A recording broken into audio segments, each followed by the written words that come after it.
Helo dosbarth Dewi, gobeithio eich bod chi gyd yn iawn ac yn cadw'n saff adre.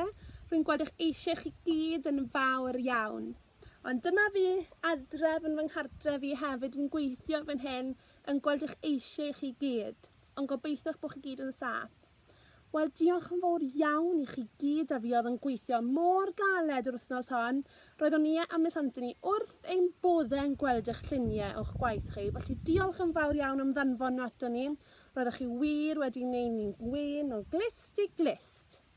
Nawr te, ymlaen â ni i'r wythnos newydd. Felly dim ysgol, ni ddim yn yr ysgol, ond dal yn gweithio adref. Llythyren yr wythnos yma yw Da iawn chi os wnaeth chi dyfalu da iawn. Felly cofiwch, ni ddim yn chwilio am pethau'n dechrau gyda oce? Cofiwch y sŵn yna. Felly, rydw i wedi bod yn chwilio am fy nghartref i am bethau'n dechrau gyda Fe ddes i o hyd i reis,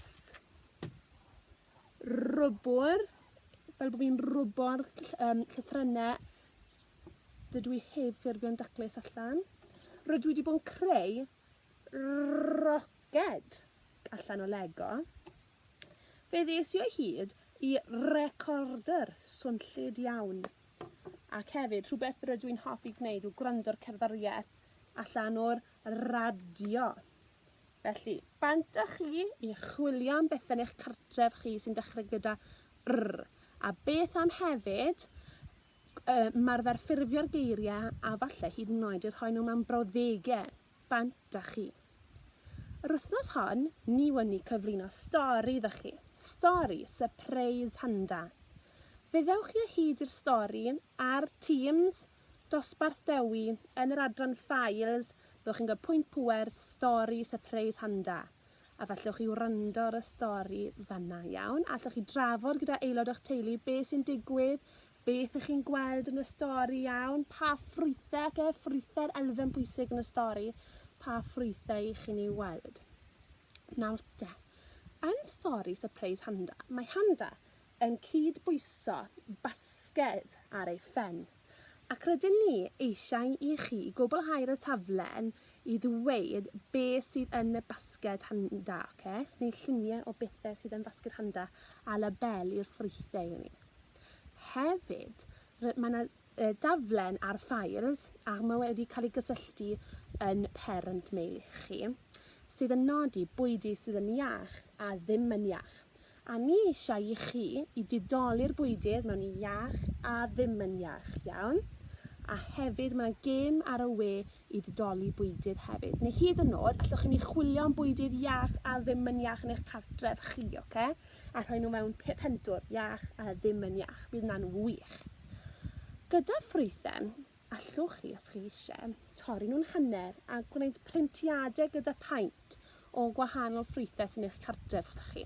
Neu os nag oes paint i gael chi, ewch ati dynnu lluniau o'r ffrwythau ydych chi'n gallu meddwl amdano, neu hoff rwydd chi.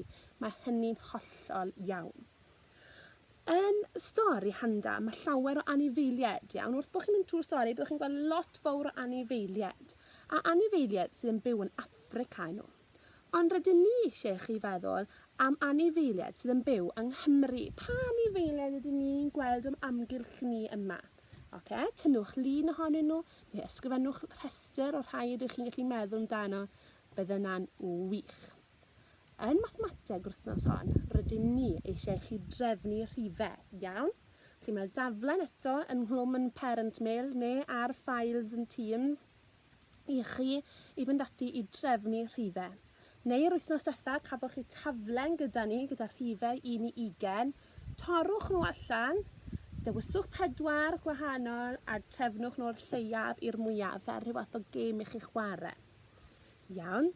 A wedyn, o'r rhan cymwysau digidol, chi gyd yn gyfarwydd gyda top marks pan ni'n chwarae ar y sgrin, a allwch chi fynd ar Ordering Caterpillar, le chi'n trefnu rhifau ar y lindysyn, a heriwch eich hunain, ewch am y brig, iawn? Cewch amdani, marfer.